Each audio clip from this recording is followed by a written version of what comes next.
Toulouse, le 29 septembre 2002. Coucou Gabrielle, comment te sens-tu aujourd'hui? Pas trop lourde, ma vieille? Salut Caro, je me sens certainement comme tu t'es sentie il y a 2 mois et 12 jours. Ah ah, bien répondu ma belle. Mais j'espère de tout cœur pour toi que tu te sens plus fraîche que moi. Parce que sincèrement, je me sens tellement vieille pour mes 29 ans. C'est atroce comme sensation. Arrête un peu de dramatiser. C'est normal. Tony n'a que 7 mois et demi.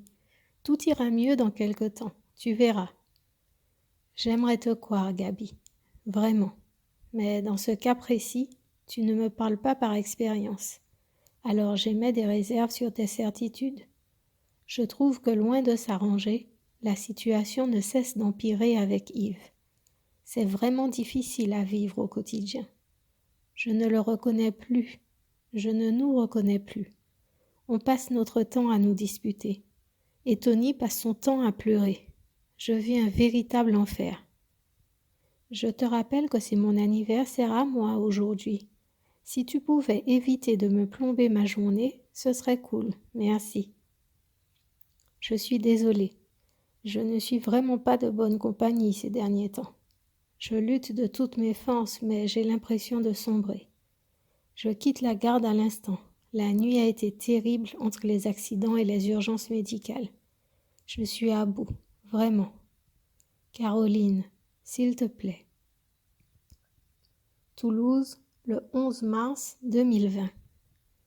Maman, que vient faire Tati Gabrielle dans cette histoire? Je t'ai juste demandé à quel moment tu es tombée amoureuse de papa. Veux-tu entendre toute l'histoire ou juste un résumé? Cela ne nous arrive pas souvent d'être seules toutes les deux. Je réalise que le temps passe et que tu te rapproches doucement de l'âge adulte.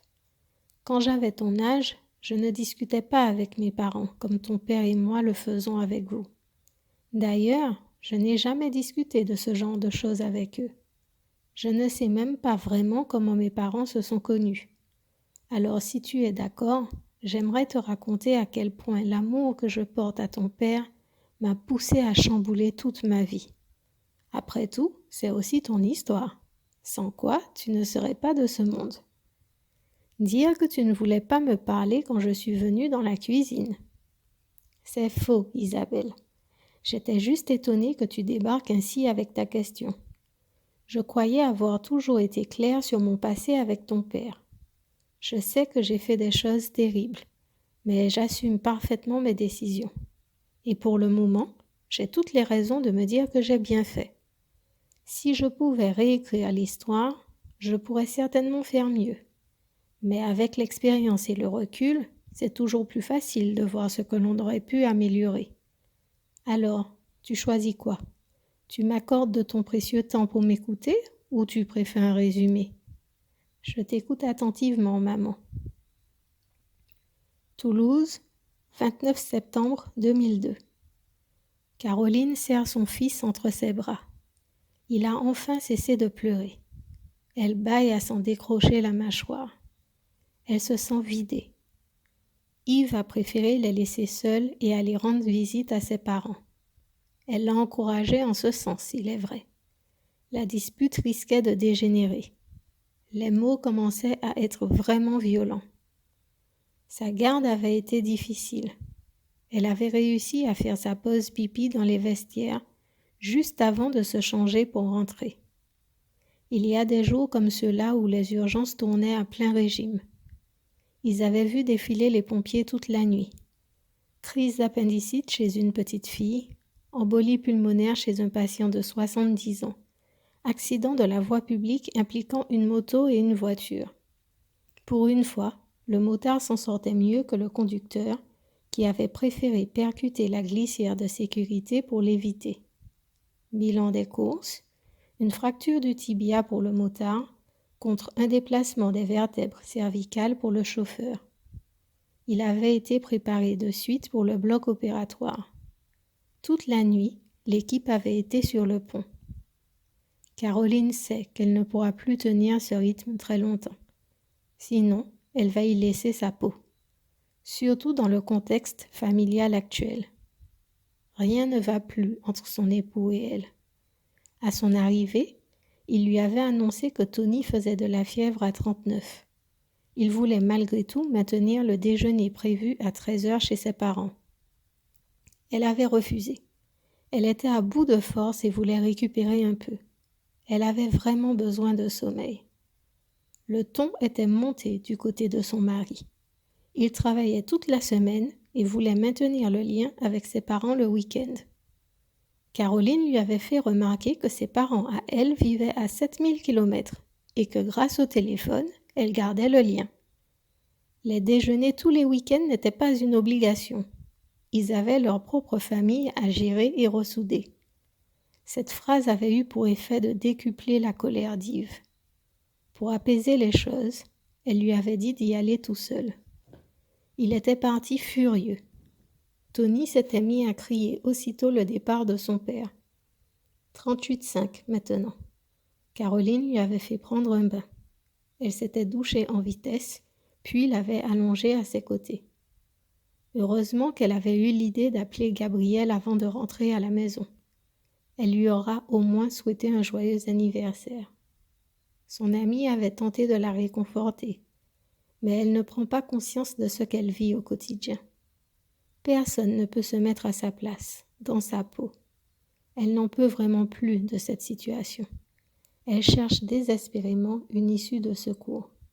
Une seule idée lancinante la hante sans répit depuis quelques jours. Toulouse, le 11 mars 2020. Caroline se regarde dans le miroir. Ses yeux couleur noisette analysent les moindres traces laissées par les années. Ses tempes sont parsemées de cheveux blancs. Le mois dernier, elle a eu envie de changement et a sacrifié sa longue chevelure chez le coiffeur. Sa coupe courte lui donne un look sexy.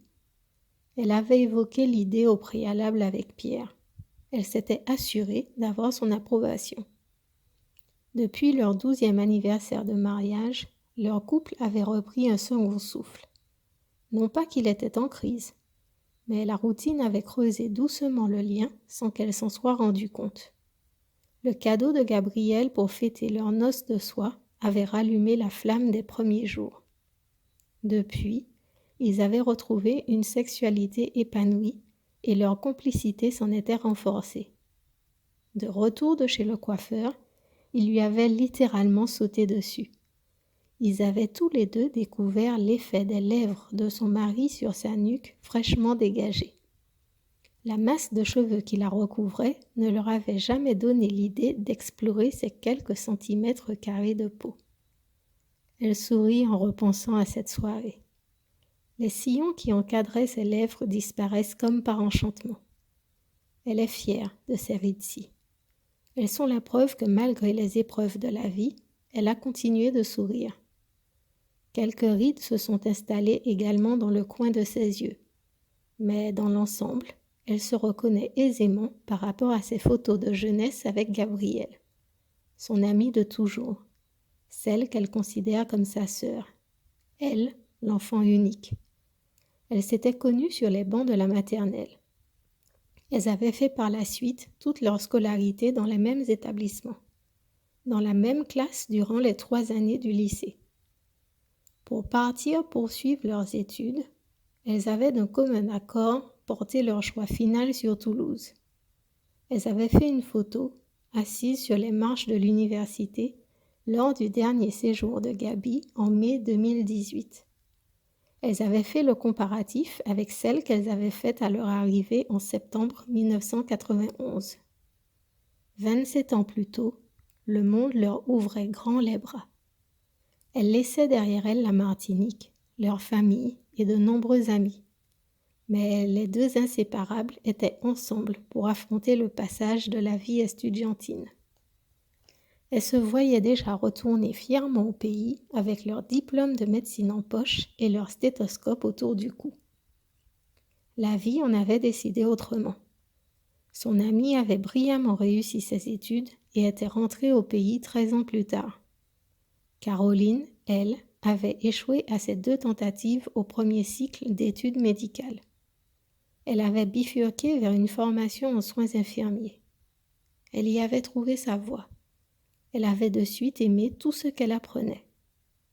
Ces stages l'avaient plongée dans la réalité de son futur métier et elle avait été conquise. Elle aimait le contact humain. Elle côtoyait de près la maladie, la souffrance et la mort, certes, mais en contrepartie, les guérisons, les sourires et les remerciements des patients valaient tout l'or du monde. Son diplôme obtenu, elle avait de suite commencé des remplacements. Elle avait hésité à rentrer en Martinique, mais elle avait pris goût à la vie toulousaine. La ville rose n'avait pas les charmes de son île natale, mais elle avait une liberté qu'elle n'aurait probablement plus de retour au pays. Elle y retrouverait les plages, les rivières, les forêts, le soleil et la chaleur toute l'année. Mais en dépit du cadre paradisiaque, l'île était petite. En 5 ans, elle avait perdu l'habitude des commérages incessants dont elle se sentait victime à l'époque. Rien à voir avec Toulouse. Elle avait alors choisi la liberté de vivre selon ses choix et non le regard des autres. Elle avait rencontré Yves dans le service de pneumologie peu de temps après. Il effectuait la kinésithérapie respiratoire d'un de ses patients atteints de mucoviscidose. Il était toulousain et avait obtenu son diplôme de masseur kinésithérapeute l'année précédant son diplôme d'infirmière. Elle était tombée sous son charme et ils avaient commencé à sortir ensemble. Cinéma, balade le long de la Garonne, pique-nique dans les jardins. Ils étaient tombés amoureux l'un de l'autre. Elle avait aménagé dans son appartement 6 mois plus tard. Elle avait fait une croix définitive sur un éventuel retour au pays lors de leur mariage le 14 février 1998. Ses parents avaient fait le déplacement pour les noces, évidemment. La cérémonie et la réception avaient eu lieu en petit comité, en toute simplicité. Ils étaient 37 en tout, quasiment que la famille et les proches d'Yves. L'année suivante, titularisés tous les deux, ils avaient décidé d'agrandir la famille. Caroline avait arrêté de prendre la pilule et ils attendaient tous les mois avec impatience que ces règles n'arrivent pas. Malheureusement, 2 ans plus tard, elles étaient toujours fidèles au rendez-vous. Ils avaient beau être jeunes et paraître en bonne santé, ils avaient fait des tests pour s'assurer que tout était normal. Aucune pathologie n'avait été décelée, ni d'un côté ni de l'autre. Ils avaient alors commencé à envisager l'éventualité d'une fécondation in vitro. C'est à ce moment qu'elle avait eu un retard de ses menstruations. Elle avait enfin pu faire un test de grossesse qui s'était révélé positif. Les premières semaines, seule Gabrielle avait été mise dans la confidence. Ils appréhendaient le risque de fausse couche et voulaient éviter toute déception à leurs proches. Une fois le premier trimestre achevé, Yves et elle avaient annoncé la nouvelle à leurs 2 clans. Inutile de préciser le grand bonheur et la joie de tous. Tony avait pointé le bout de son nez le jour de leur 4e anniversaire de mariage. C'est à ce moment que sa vie avait commencé à basculer. Plus précisément, à sa sortie de la maternité le 17 février 2002. Sa relation de couple avec Yves avait tourné au cauchemar. Malgré les efforts de Gabrielle et de la famille de son mari pour les soutenir, ils ne cessaient plus de se déchirer. Caroline tente de retenir ses larmes. La sonnerie du fond avait fourni une pause à son récit à un moment crucial. Elle avait failli mettre fin à ses jours ce fameux dimanche 29 septembre 2002. Pouvait-elle avouer cet épisode de sa vie à sa fille de 15 ans? Elle trouvait cela difficile à faire. Elle n'en avait même jamais parlé à personne jusqu'à présent, pas même à Gabrielle. Son cœur résonne dans sa poitrine. Elle est tout de même consciente des ravages du suicide chez les jeunes. Il n'est peut-être pas trop tôt pour discuter avec Isabelle des difficultés qu'elle pourra éventuellement rencontrer un jour dans la vie. Caroline pousse un profond soupir. Il est temps de poursuivre la remontée du temps avec sa fille.